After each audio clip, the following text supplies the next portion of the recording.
एक समय की बात है, कुरु देश में भयावह विपत्ति आ पड़ी। आसमान से ओलों की इतनी भीषण वर्षा हुई कि सारी फसलें तबाह हो गईं। धान, गेहूं, जौ सब कुछ नष्ट हो गया। धरती बंजर हो गई और पूरे देश में भयंकर अकाल फैल गया। भूख से तड़पते लोग अपना घर द्वार छोड़कर भोजन की तलाश में इधर उधर भटकने लगे।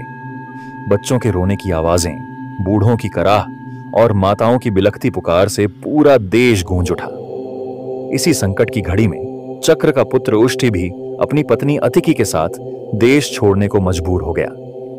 वे दोनों भूखे प्यासे थके हारे जीवन की आस लिए एक गांव से दूसरे गांव भटकते रहे। भटकते भटकते वे एक दिन महावतों के एक छोटे से गांव में पहुंचे, पर दुर्भाग्य ने उनका पीछा नहीं छोड़ा। उष्टि की हालत इतनी दयनीय हो गई कि वह लगभग मृत्यु के कगार पर पहुंच गया। उसके होंठ सूख चुके थे, आंखों के सामने अंधेरा छाने लगा था और शरीर कांप रहा था। तभी उसकी दृष्टि एक व्यक्ति पर पड़ी। वह व्यक्ति एक कोने में बैठा उबले हुए उड़द के दाने खा रहा था। उष्टि की आंखों में आशा की एक क्षीण किरण जगी।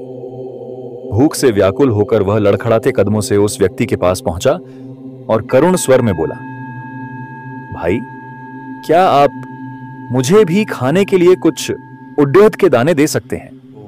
बहुत दिनों से भूखा हूं। उस व्यक्ति ने थोड़ी निराशा भरी आवाज में उत्तर दिया, भाई, इस पात्र में जितने दाने हैं वे सब झूठे हैं। ताजे दाने मेरे पास नहीं हैं। बताओ, अब मैं तुम्हें क्या दूं? उष्टि ने अपनी कमजोर आवाज में कहा, भाई, चाहे झूठे ही सही, कुछ दाने दे दो।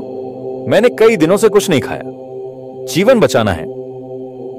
उस व्यक्ति ने दया दिखाते हुए अपने पात्र से थोड़े से झूठे उड़द के दाने उठाकर उष्टि को दे दिए और कहा, ले भाई, इन दानों को खा ले और इसके बाद यह जल भी पी लेना, तुझे थोड़ा बल मिल जाएगा। उष्टि ने दाने तो ले लिए और खाने भी लगा, पर जब जल पीने की बारी आई तो वह रुका। उसने सिर झुकाते हुए विनम्रता से कहा, भाई, क्षमा करना, मगर मैं तुम्हारा झूठा जल नहीं पी सकता।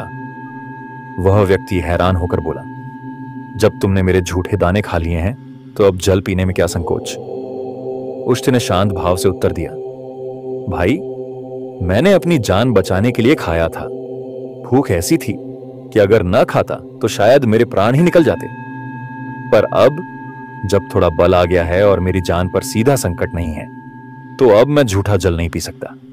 अब मैं किसी दूसरी जगह से स्वच्छ जल प्राप्त कर सकता हूं, क्योंकि जान बचाने की मजबूरी अलग होती है और नियमों का पालन तब होता है जब मनुष्य सक्षम होता है। उष्टि ने झूठे उड़द के दाने से अपनी जान बचाई और कुछ दाने अपनी पत्नी को भी दे दिए थे। लेकिन अतिकी को पहले ही गांव वालों से कुछ भोजन मिल चुका था, इसीलिए उसने वे दाने नहीं खाए, बस सहेज कर रख लिए। अगले दिन प्रातःकाल उष्टि ने अपनी नित्य क्रियाएं पूरी की और चिंतित स्वर में बोला, अब हमारे पास खाने को कुछ भी नहीं बचा। यदि कुछ भोजन मिल जाए तो मैं थोड़ा बहुत काम करके यहां गुजारे लायक धन कमा सकता हूं। वह गहरे विचार में डूबा ही था कि अतिकी ने धीरे से कहा, स्वामी, मेरे पास अभी भी कल के बचे हुए उड़द के दाने हैं। आप इन्हें खाकर किसी काम की तलाश में जाइए। उष्टि ने उन बचे हुए दानों को ग्रहण किया, भगवान का स्मरण कर उन्हें खा लिया और फिर साहस के साथ गांव से बाहर चल पड़ा। थोड़ी ही दूर एक राजा का विशाल यज्ञ हो रहा था। यज्ञशाला में मंत्रोच्चार गूंज रहे थे, अग्नि प्रज्वलित थी और कई रथविज पुरोहित वेद पाठ कर रहे थे। उष्टि चुपचाप वहां पहुंचा और मंत्रोच्चार कर रहे विद्वानों के बीच जा बैठा। वह ध्यानपूर्वक मंत्रों की ध्वनि को सुनने लगा, परंतु जल्द ही उसे महसूस हुआ कि यज्ञ करने वाले रथविजों में कुछ त्रुटियां हो रही थीं। वे शब्दों के अर्थ और देवताओं के स्वरूप को जाने बिना यज्ञ कर रहे थे। तब उष्टि ने विनम्र किंतु दृढ़ स्वर में कहा, हे यज्ञकर्ता पुरोहितों, आप जिन देवताओं की स्तुति कर रहे हैं, क्या आप जानते हैं कि वे देवता कौन हैं? यदि आप अपने इष्ट देव का ज्ञान प्राप्त किए बिना केवल शब्दों का उच्चारण कर रहे हैं तो सावधान रहिए। यदि श्रद्धा और ज्ञान के बिना यज्ञ करेंगे तो आपका मस्तक नीचे गिर जाएगा। उष्टि के इन शब्दों में अद्भुत आत्मबल और गहन सत्य की शक्ति थी। उष्टि की वाणी सुनते ही होता आहुति देने वाला, उद्गाता सामागान करने वाला और प्रतिहार्थ अन्य कार्यों में सहायता करने वाला, सभी रथविज भयभीत हो उठे। उन्हें लगा जैसे सचमुच उनका मस्तक नीचे गिर जाएगा। भय और श्रद्धा से भरकर वे सभी अपने अपने कार्य छोड़कर शांत भाव से बैठ गए। यज्ञशाला में गहरा सन्नाटा छा गया। केवल अग्नि की लौ साक्षी बनकर टिमटिमा रही थी। सभी रथविज अपने स्थान पर शांत बैठे थे और उष्ट की सत्यवाणी का प्रभाव पूरे वातावरण में व्याप्त हो चुका था। यज्ञ के मुख्य राजा, जिनके आदेश से यह विशाल यज्ञ संपन्न हो रहा था, तक यह समाचार पहुंचा कि एक साधारण वेशधारी युवक ने यज्ञ में त्रुटियां दिखाईं और सभी विद्वानों को मौन करा दिया। राजा ने तुरंत अपने मंत्रियों से कहा, जिसने यज्ञ की वास्तविकता का ज्ञान कराया है वह साधारण मनुष्य नहीं हो सकता। उसे ससम्मान हमारे समक्ष लाया जाए। राजाज्ञा के अनुसार सेवक दौड़े दौड़े यज्ञशाला पहुंचे और उष्ट से आग्रह पूर्वक बोले, महापुरुष, महाराज ने आपको सम्मान सहित बुलाया है, कृपया हमारे साथ चलिए। उष्ट ने विनम्रता से सिर झुकाया और उनके साथ चल पड़ा।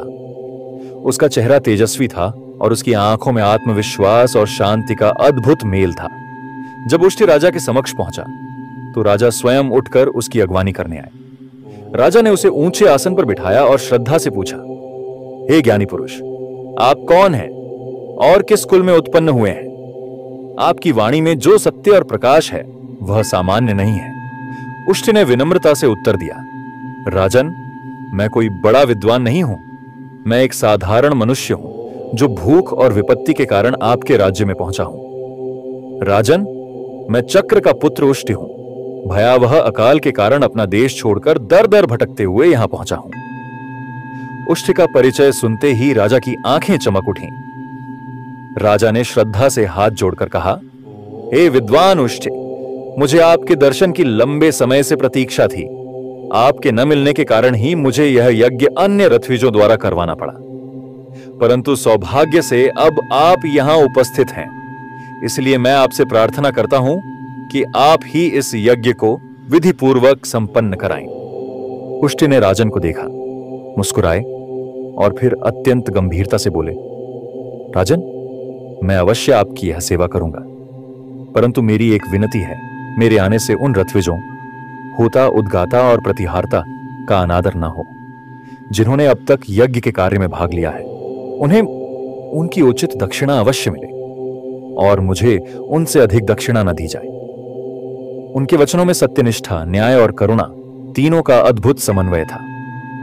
राजा उष्ट की उदारता से अत्यंत प्रभावित हुए और हाथ जोड़कर बोले, जैसा आपने कहा है वैसा ही होगा। किसी रथविज के साथ अन्याय नहीं होगा। आप सबका सम्मान बराबर रहेगा। तदुपरांत उष्ट ने पूर्ण विधि पूर्वक संस्कार और श्रद्धा के साथ यज्ञ को संपन्न कराया। मंत्र उच्चारित हुए, अग्नि प्रज्वलित हुई, देवताओं को आहुतियां समर्पित की गईं। सारा वातावरण दिव्यता से भर गया। यज्ञ के बाद राजा ने सभी रथविजों को समान आदर और दक्षिणा प्रदान की। उष्ट भी सम्मानित हुए, परंतु अपने अनुरोधानुसार उन्हें साधारण दक्षिणा ही मिली। फिर भी उनकी आत्मा संतुष्ट थी, क्योंकि उन्होंने न केवल यज्ञ को शुद्धता से पूर्ण किया, बल्कि धर्म का भी सच्चा पालन किया। राजा, रथविज और सभी जन समुदाय ने उष्ट को प्रणाम किया। वह साधारण वेशधारी, भूखा प्यासा आगंतुक अब सबके हृदय का दीप बन चुका था। उष्ट ने अपने जीवन से यह सिखाया कि सत्य और धर्म की ज्योति कभी भूख, विपत्ति या तिरस्कार से नहीं बुझती।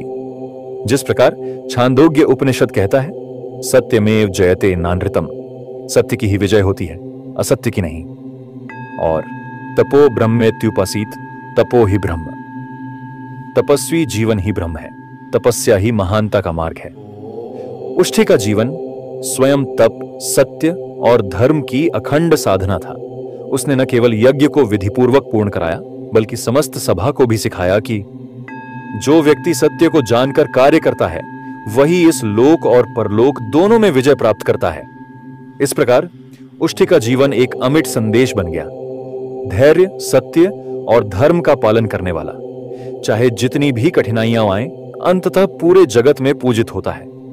इस प्रकार छांदोग्य उपनिषद की इस प्रेरक कथा से हमें यह शिक्षा मिलती है कि सत्य, तपस्या और धर्म का पालन किसी भी परिस्थिति में नहीं छोड़ना चाहिए। चाहे जीवन में कैसी भी कठिनाई आ जाए, जो सत्य मार्ग पर अडिग रहता है वही सच्चा विजेता कहलाता है।